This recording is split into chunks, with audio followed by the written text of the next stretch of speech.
Nessa semana nós lemos a Parashá Miketz.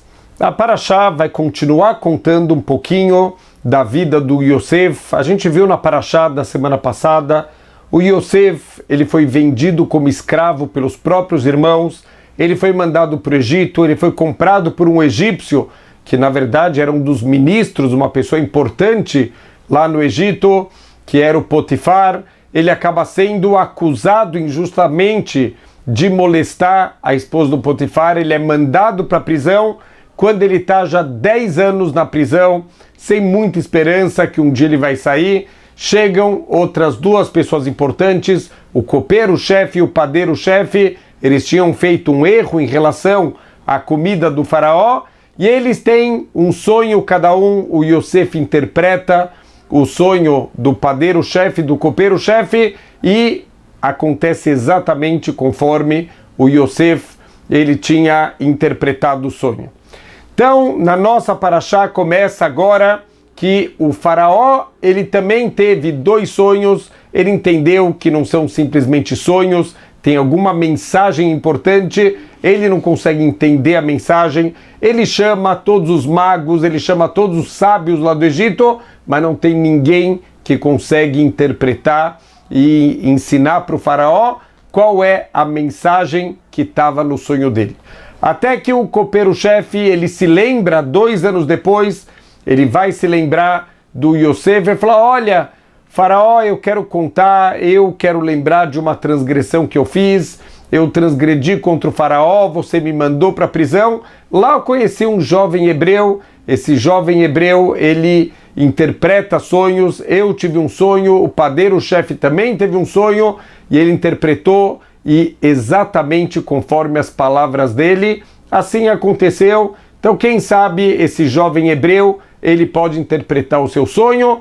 Imediatamente o Yosef, que agora já estava 12 anos na prisão, ele é retirado de lá, trocam as roupas dele, cortam o cabelo e a barba dele, ele interpreta da maneira correta os sonhos do faraó. O faraó, ele fica uau, ele não acredita na sabedoria daquele jovem, e o Yosef, ele vai virar o vice-rei de todo o Egito. Então, vamos prestar só atenção num detalhe das primeiras palavras aqui da nossa Parashá. Vaihi miket shnatayim yamim uparó cholem. E passaram-se 2 anos e o faraó, ele teve um sonho. Qual é o sonho? Aquele sonho das vacas magras, das vacas gordas, das espigas bonitas, das espigas feias, representando 7 anos de fome, 7 anos de fartura. Então, esses sonhos do faraó que começa a nossa Parashá. Mas por que essa linguagem? E foi depois de 2 anos. 2 anos em relação a quê?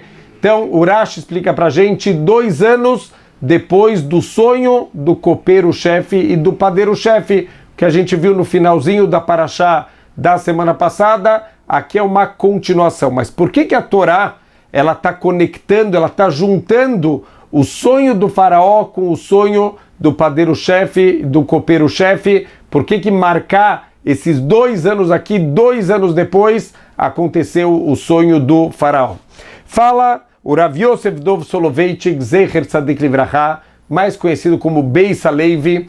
Ele explica o seguinte: tudo que acontece no mundo, ele é feito num sistema de causa e consequência. Tudo tem uma causa e essa causa vai se transformar numa consequência, e muitas vezes essa consequência vai ser causa de outra consequência e assim por diante. Então, por exemplo, vamos trazer 2 situações muito comuns do nosso cotidiano. Imagina uma pessoa que ela está doente, ela vai no médico, o médico diagnostica qual a doença que a pessoa tem, vai indicar para ela um remédio, a pessoa compra o remédio e ela se cura. Então o que a gente pensa, como a gente vê essa situação? Que o remédio é a causa e a consequência é a cura da pessoa. A mesma coisa, um paralelo agora financeiro. Uma pessoa, ela quer investir na bolsa, ela procura qual um bom investimento, ela aplica todo o dinheiro nesse investimento da bolsa e esse investimento é um sucesso, essa pessoa acaba ganhando muito dinheiro. Então, de novo, qual é a causa? a causa é esse investimento bom que a pessoa fez e a consequência é que a pessoa ela ganhou dinheiro. Certo? Errado.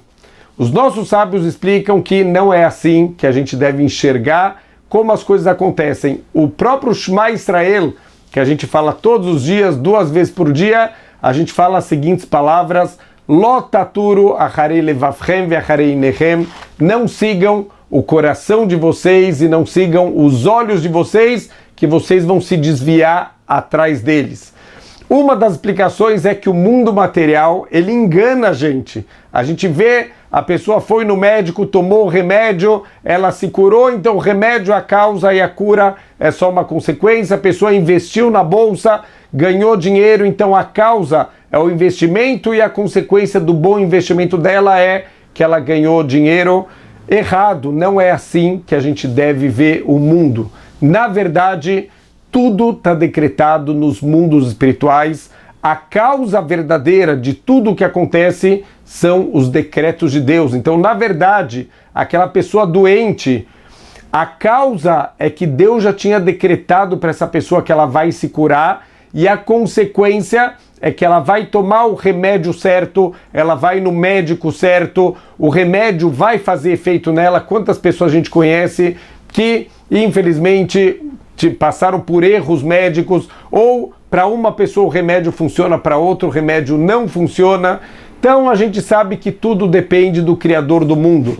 A mesma coisa em relação ao dinheiro, a gente acha que a pessoa fez um bom investimento e por isso ele ganhou dinheiro. Está errado. Estava decretado nos mundos espirituais que essa pessoa tem que receber algum dinheiro por algum mérito, algum decreto de Deus. Então, essa é a causa que a pessoa precisa ganhar um dinheiro, e a consequência é que ela vai fazer um bom investimento para trazer esse decreto de Deus para o mundo. Então a causa de tudo são os decretos, a consequência é simplesmente como a pessoa vai usar através do mundo material alguma atitude, alguma coisa que ela vai fazer, e esse decreto vai vir dos mundos espirituais para o mundo material e vai se materializar.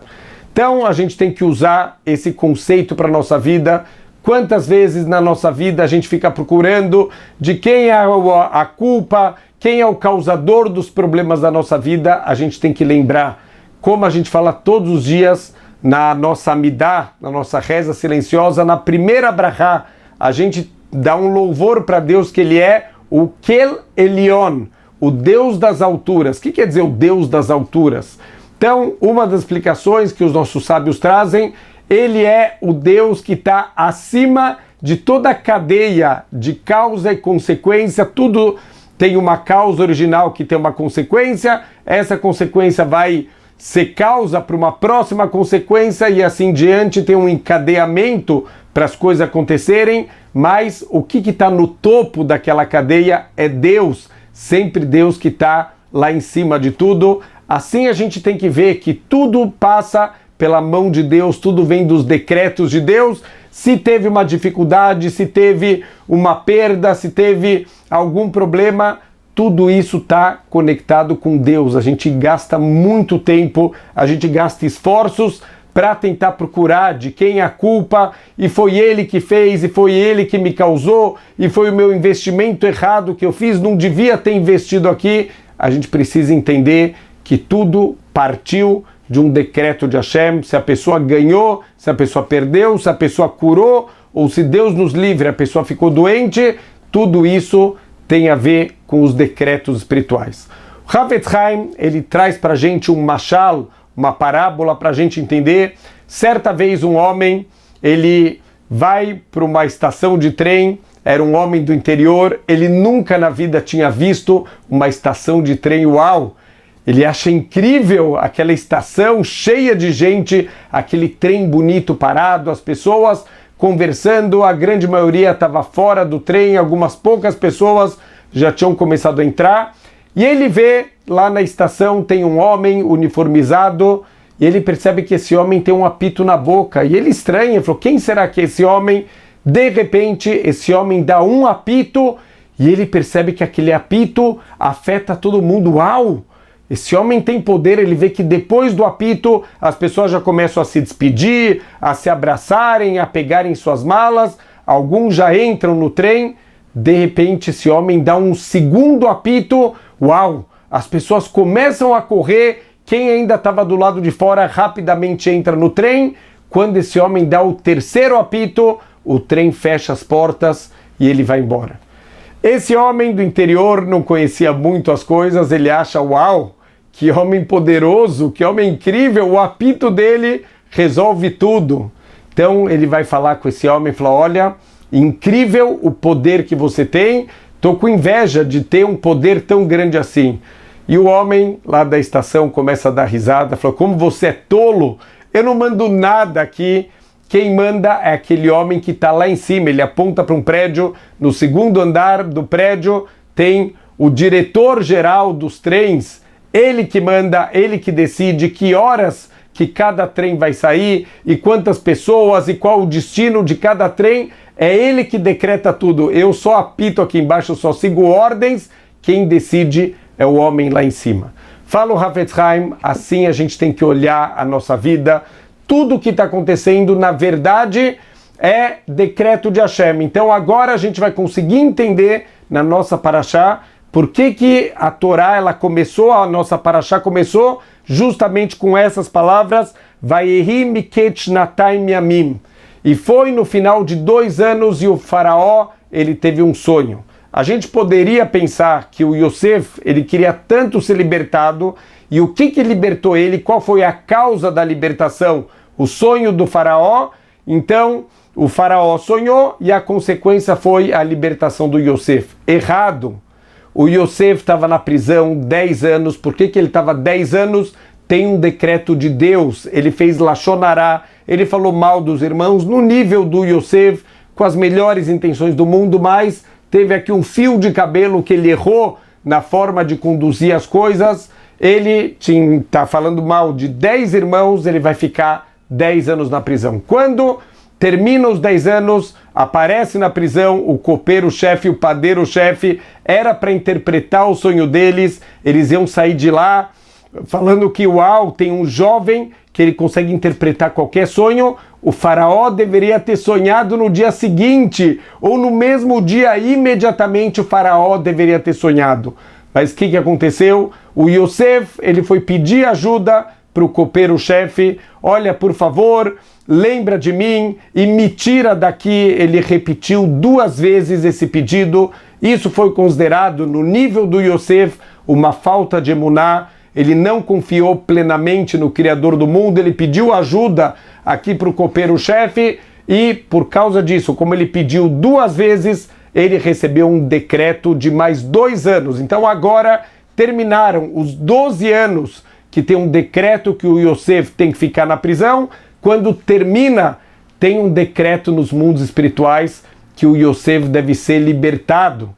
Imediatamente, o que acontece? O faraó sonha, então na verdade é o contrário à ordem das coisas. A causa de tudo é o decreto de Deus. Terminou os 2 anos que o Yosef tinha que ficar mais na prisão e agora o Yosef, ele sonhou. O faraó, ele sonhou e o Yosef vai interpretar e agora o Yosef vai ser libertado. Então olha que incrível como a gente tem que saber o que é causa, o que é consequência. Tudo acontece de acordo com a vontade do Criador do mundo. Quando o Criador, ele decretou que o Yosef tem que sair da prisão, imediatamente o faraó sonhou para poder começar aqui no mundo material a libertação do Yosef. Vamos ver a vida da maneira correta. Lotaturo achari levavchem achari nechem. Não siga o coração e os olhos que desviam a gente. Saibam, tudo é decreto de Deus, tudo vem do nosso Criador do mundo e as coisas que acontecem são consequências do que Deus ele decretou nos mundos superiores. Shabbat Shalom.